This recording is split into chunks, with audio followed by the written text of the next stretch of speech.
That's really what I want to do. I just want to make stuff with people and have fun and learn. I'm not necessarily out there to get something into Sundance or, distribute it on Netflix. I just want to make stuff and have fun. Felicity Tillack is an award-winning filmmaker who made an entire feature film with a volunteer team and zero budget before making a fully funded short film here in Japan. Today we're going to talk with Felicity about the pros and cons of making a movie on your own and her incredible journey as a self-taught, independent filmmaker. Felicity, welcome to Film Club. Thank you so much for having me. I'm super pumped to be here.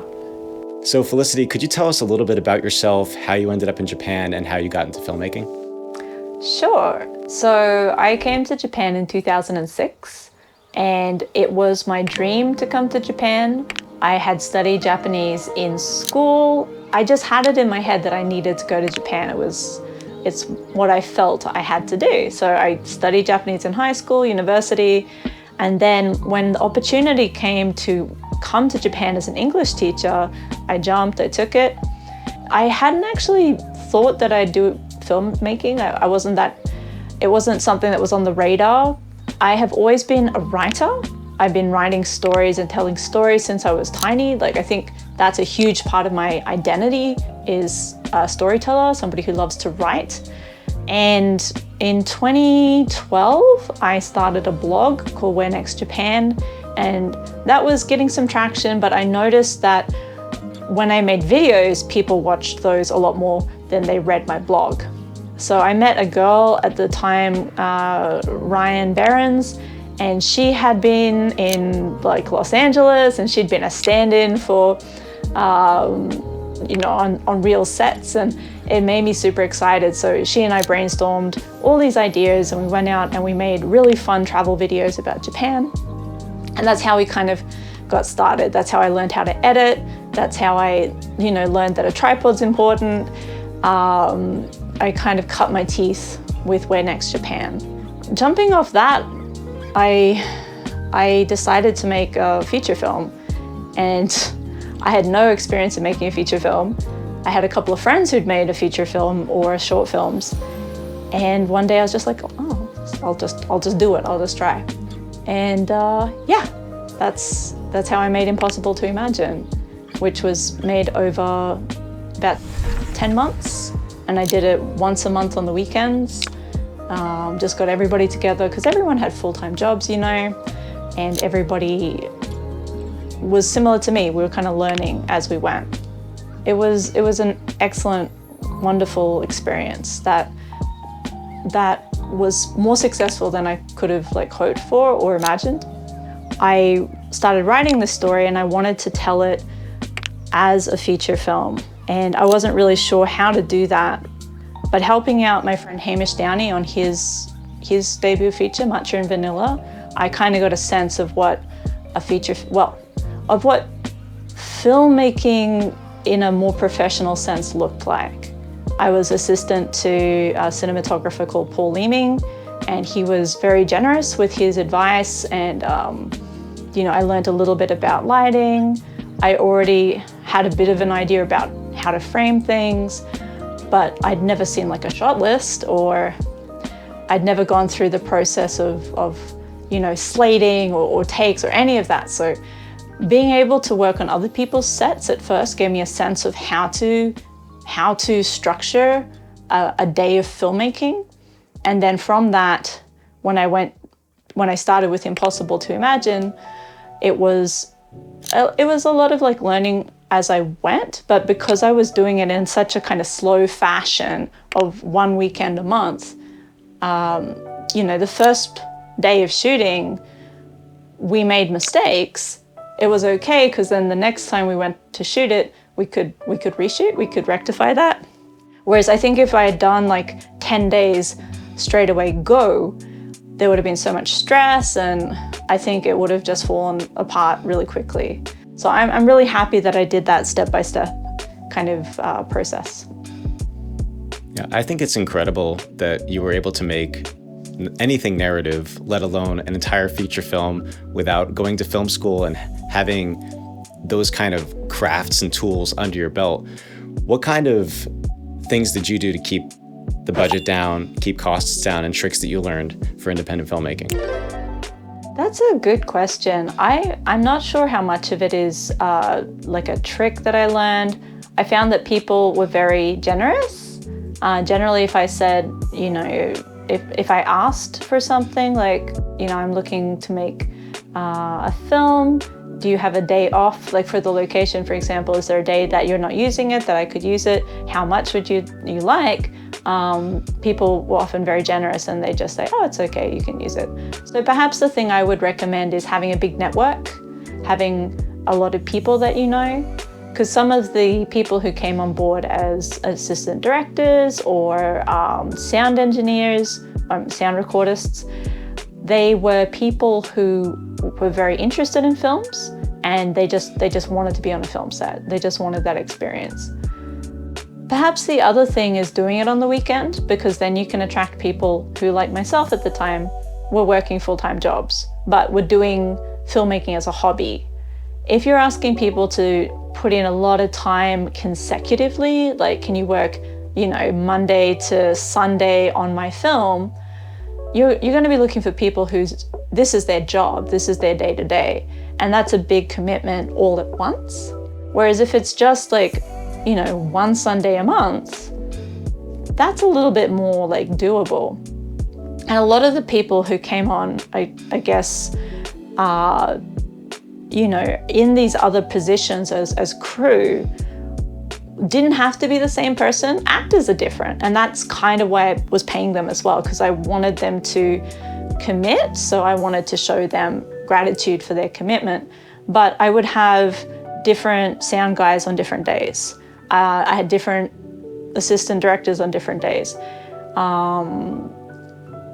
Maybe for a first film, that's okay. In the future, it is nice to have a little bit more consistency, but that was definitely one thing that was helpful, was having flexibility with crew. Maybe the other thing is food. I tried to, I made a big mistake. I was like, I'm gonna reduce waste and I'm just gonna bring all the ingredients and people can make their own food. Not appreciated at all. Like, people looked at my bowl of salad, my lettuce leaves, and the rice that was just there that you could make your own onigiri, and they were just like, what is this? Like, you couldn't spring for some rice balls? So I would definitely say shell out for food that has been made. People don't have to think about making their own sandwich. Yeah, those little things definitely help. That's incredible. All of these things, craft services and finding locations, you had to learn all of this on the fly, on your own, without anybody teaching you. Yeah, I guess so. Again, I didn't think I could be picky. So it wasn't like I was looking at lots of different locations. I barely auditioned. I was so lucky with my actors. I was so lucky. I think I auditioned 2 actresses for the role of Yuki, who's the main, and they were both excellent. And to be honest, I could not choose. I was just like, oh, you're both so good. And the woman, actually the character's name is Ami. Yuki is the actor's name. And Yuki ticked all the boxes, but Mariko had come first. And Mariko had done such an excellent audition, and I felt like I couldn't tell her no. But luckily, Mariko by herself, when we did the first kind of read through, and maybe there was something else going on behind the scenes, maybe she knew that she didn't really want to commit to the whole thing. Who knows? But she very graciously said, I think it should be Yuki, and I'll play this other role. So she's still in the film, and she was fantastic. But ultimately, the main role went to Yuki, who did a fantastic job, ticked all the boxes, and they were the only 2 people I actually auditioned. And then the other role, Hayato, which was played by William Yagi, I'd met William at a kind of local gathering, and I had seen him in some photo shoots, and I thought that he was very natural as a model in these photo shoots. And I was like, I think he could do it. I'll trust him to be the secondary main in my feature film. And he was amazing. So very lucky with all the actors, really. So I still have yet to go through a true casting process, because as we'll get to in a minute, I guess, when it came to our Gunma project, again, no casting. It was just like, these people, let's go with them. Well, you mentioned the film that you did in Gunma. If you wouldn't mind telling us a little bit about that and what was different about the Gunma short film versus Impossible to Imagine. Sure. So the Gunma short film is called Stairs to Kashozan, and it is a short film, so it's only 10 minutes comparative to feature length. And also we received the budget for this one. So we actually pitched to Gunma Prefecture and they gave us a budget of 1 million yen. And we were able to use that to fund, hotels and the car to get us up there and crew. And we got a tiny amount, not very much, but a little bit. And I think there were so many differences with Impossible to Imagine. One thing was we shot consecutively. We had a 4-day shoot, and that was really different, much more intense experience. Another difference was using, again, the same crew. So we had the same sound guy. Jamie, you and I were taking different roles, camera and directing and talking with the actors and so many different things. I think just the time was a huge difference. Impossible to Imagine, because I had that year, I could develop the script very organically and very naturally, and I had time to go back and change things and add things in and, really work with the actors and because we were together for that amount of time, it was an incredible bonding experience.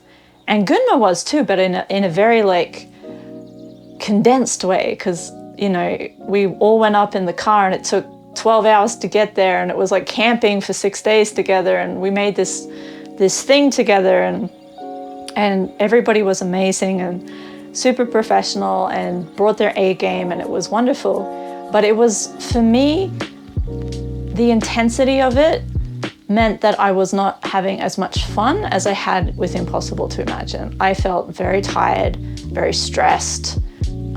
There was no margin for error because we had spent, the budget to get us up there. It's not like we could just go back the following weekend for another reshoot. That was it. That was literally that period of time was the only time that the actors had, that we had.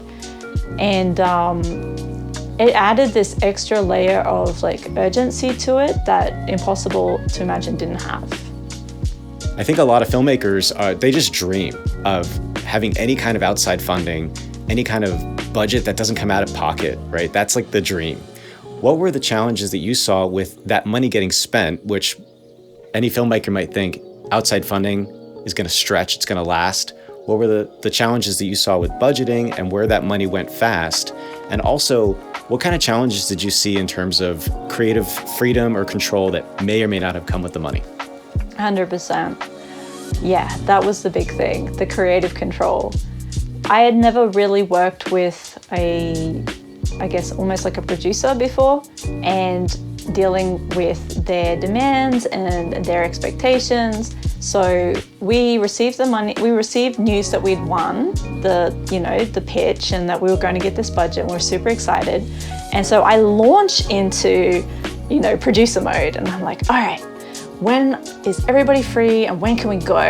And if I book the hotels now, they'll be much cheaper. And my husband was just like, can you cancel and get your money back with this Airbnb? And I was like, no, but it doesn't matter because we'll be fine, we'll just go. And he's just like, please find one that you can cancel and get your money back. And so listening to him, I did. And so you and I head up for the kickoff event, right? And while we're there, Gunma decides to tell us, by the way, there's this process where you have to send in your script and get it approved before we will, say yes to you guys coming up and filming. And by that point, I had booked the hotel with the ability to cancel, but still it was booked. I had booked in the actors and said, yes, this is when we're going. I had gotten the sound guy and the driver, Shota Wanibe, and he was ready. Everybody was ready, except Guma. Guma was like, no, slow down. Wait a sec, we want to see your script, which I guess is fair. But at that moment, because I had spent, the previous 2 weeks planning and prepping, and I didn't know anything about this, this process that they'd put in place, it was very frustrating. And then after that, what followed were, many sleepless nights and many full days of you and me on Zoom. And also I think a few times in person, just like writing and rewriting and crafting this script, because they didn't like the first draft, and then they gave us feedback on subsequent drafts, and then they had questions about the locations we wanted to go, up until like the last, just like the Friday before we went up, level of questioning about the places that we were going. Yeah, I'd never really worked within that framework, and perhaps if I was to get money from an organization in Japan, especially in future, I would definitely ask more questions like, what kind of process is there? Like, is there a time frame? When are you hoping to see things by? Before I, just jumped in with both feet without looking. I think one of the big problems with the Gunma shoot was how ambitious we were. We, had this dream of having all these beautiful locations, and that was really the point of the film. But that meant that we were doing 2-3 company moves in one day, which was very tiring. So I think I would stick close to home. I would find a location that would let me use it on a day off, one that hopefully synced in with a group of actors that I want to work with. And I would probably talk with the actors about maybe some kind of, reduced fee, but a good lunch, being part of a learning experience, things like that. That's really what I want to do. I just want to make stuff with people and have fun and learn. I'm not necessarily out there to get something into Sundance or, distribute it on Netflix. I just want to make stuff and have fun. Good on you for keeping your head up and just doing the best you can to support the process for them, and basically giving them the respect that they probably deserve for giving you money to make the film. Oh, well, thank you as well, Jamie, for picking up the phone when I was like, guess what's just happened? Thank you for being there. If you're feeling inspired to make a short film or zero budget feature like Felicity, you're going to want to check out this video to step up your storytelling and take your cinematic game to the next level.